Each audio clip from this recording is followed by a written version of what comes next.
Okay, we're switching it up today with the colors.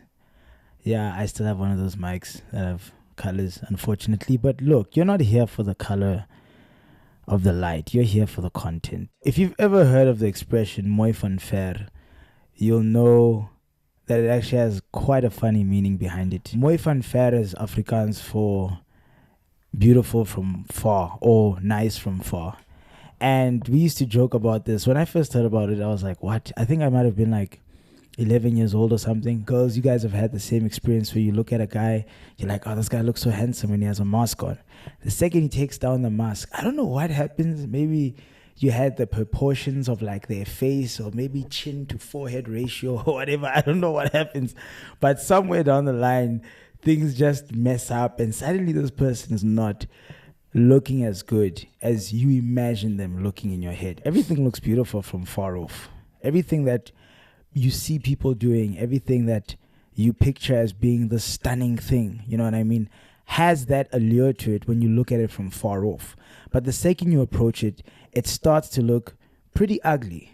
The second you rub shoulders with it every day, it starts to suddenly not be as attractive as it once was to you. I want to talk about how we have been duped into thinking that we live in a world that possesses everything we want. Everything we want, we just need to slave for. We need to chase. We need to grind. We need to hustle. You know what I mean? What all your influencer friends are telling you about just how simply it is to get things in life, when we all know that it's not that simple. But even if it were that simple to get those things, we all know those things don't make you happy. And here's an ancient concept. For as long as human beings have been telling stories, for some other reason, we've equated riches with a form of evil for some reason. I'm not talking about just modern day film and series and soapies and stories that we read about today, for instance. I'm really talking about stuff from antiquity, like stuff from very, very, very, very long ago.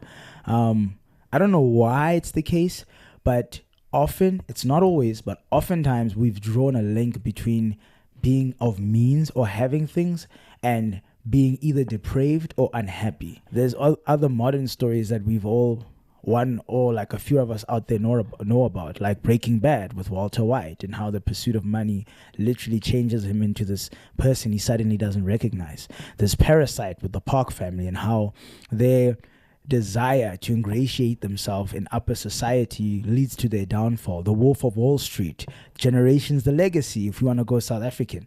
Dude, this example is everywhere, where we've just drawn this link, right?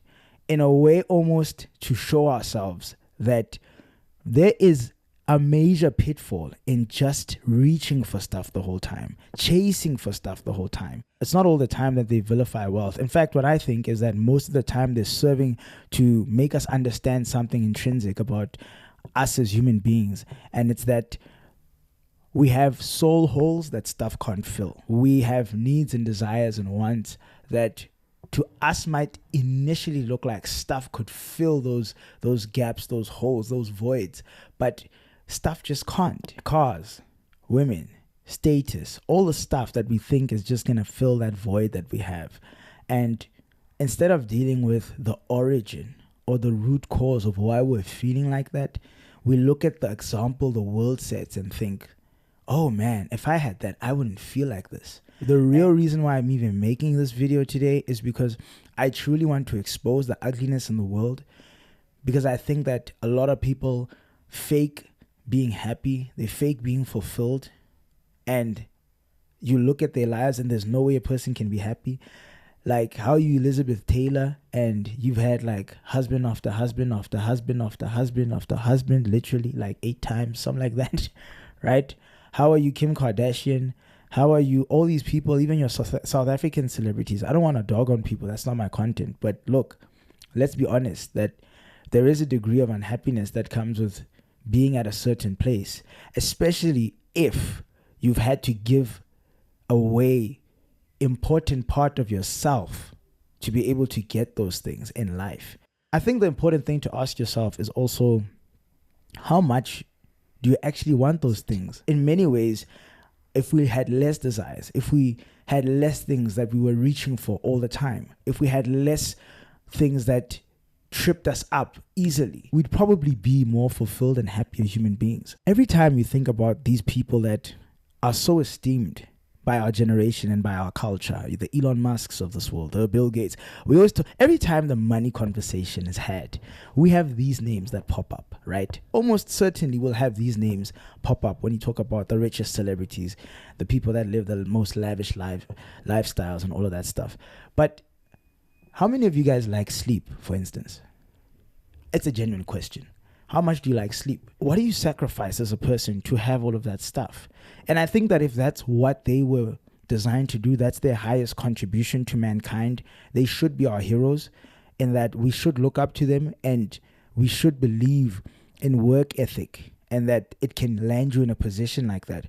But to say that that's who you want to be, or to say that you will chase that down until you achieve that, that really might kill you. You know what I mean? We always throw around net worths. We tell people we want a car worth this much. My house must be worth this much. My salary must be worth this much.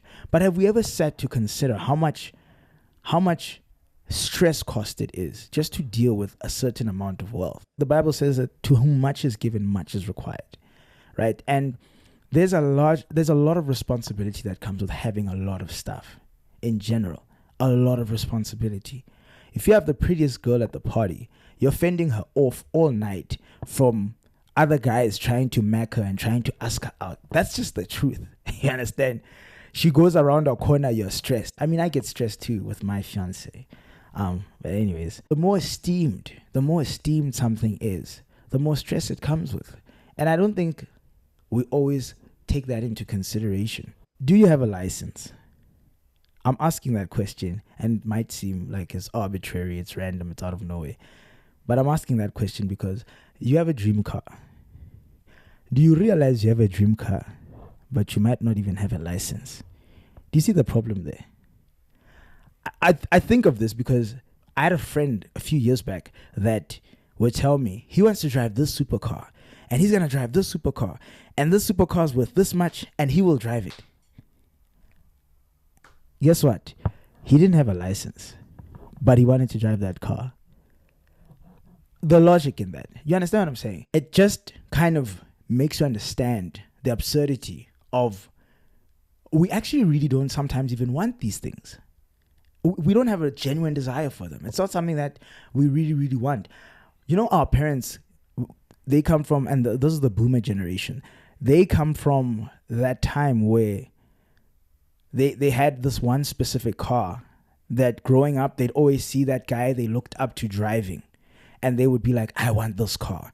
And that's why today still, you see BMWs from like the 90s being driven around, Mercedes-Benzes from the 90s being driven around. Because they come from that generation where there was sentimental value. It brings up childhood memories. There's a nostalgia there. And that's why they're like, I'm going to buy this car, then they go buy it. And if they need to fix it, they'll fix it. Because there's a genuineness to their desire for this one thing. A lot of what we want is we just covet.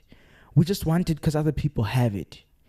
We've never sat down with ourselves to truly just sift out and decide for ourselves, do we really want this thing? Is it really something that we want? I mean, I said in a previous video that desires are literally signing a contract with yourself to be unhappy until you get what you want. And we remain these unhappy people because there's just, the list is being racked up of what we want. But we're never getting that thing, and we're adding more things that we want, and it's only making us more and more unhappy. Just because someone else has something doesn't mean that you should want it too. Because the older you get, the more money you get to have to spend on things. And you never want to sit in a situation where you have stuff, but you don't have fulfillment. You have stuff that you might even have bought on debt, but they're not bringing you that peace. They're not giving you that satisfaction that you thought they would. And that's just setting you up for a life of unhappiness, because you're going to keep thinking that that's going to fill the void, and it time and again won't fill the hole. There's more fulfillment that awaits on the other end of your journey than the fulfillment that awaits on the other end of someone else's journey. Trust me with that. Because we all have our one thing, and that thing is our greatest contribution to humanity. And that's the thing we should concern ourselves with. None of us were ever meant to be a copy. I'm almost of the opinion that, that almost anything that's fashionable is dangerous. Like why is everyone suddenly doing a specific thing? Why is, I get trends, oh no, us girlies, we're doing this now, or whatever. I mean, there really are things that are harmless out there. But it's like, when everyone is now like taking out debt to do a specific thing, when everyone is like trying to start a business, when everyone is trying to, you know what I mean? Like, I really, a lot of times I feel like, where's that coming from? Why is this becoming like a thing of like, we're all just doing this? The last thing I want to say before I end this video is, I want to encourage you to pursue your maker, pursue God. Like, look for God. Look for God in your life, because, oh man, you won't even get close to understanding what you're made to do on this planet without God. You'll hit at things that look like it. You'll come close to understanding maybe what it might be, but there's no way you'll know for certain. Because you'll have a general feel. You'll know, maybe I was meant to speak to people. Maybe I'm supposed to be building things with my hands. Maybe I'm supposed to be doing this. But you won't have that certainty that it's this thing. And it's only God that can give you that, right? You will not get that from doom scrolling, from wasting your time following what other people have to say, from hopping on to the next thing. Because I did that. I hopped on to the next thing, and the next thing, and the next thing. And you'll hop on to thing to thing to thing to thing to thing. And then you'll meditate, and then you'll do this, and then you'll journal, and you'll do this. And you'll think, whoa, I'm doing all of this stuff. Man, I ought to know what I'm supposed to be doing with my life. And guess what? You won't. You won't, because none of those things speak back to you, but God does. Value should, to us, mean doing what we're called to do for this world in service to our God, to glorify his name, because he's never made junk, and he's put too much time. I mean, I'm saying that just to create a mental image in your head. Like a masterful artist, he's chiseled away, he's put too much time into creating each and every one of us, for us to just be okay with being a copy, or with living a life that's inauthentic to his design for our lives. You always need to be challenging yourself, asking yourself, what is where I am now doing for me? Because if it's not doing anything for you, then you're just going to make the people in your life unhappy to have you around. How did you first learn that things aren't always as they seem? How were you first awakened to this whole idea of mooi van ver, that something can look really pretty from far away, and then you approach it and actually see it's very ugly? Let us know about that in the comment section below.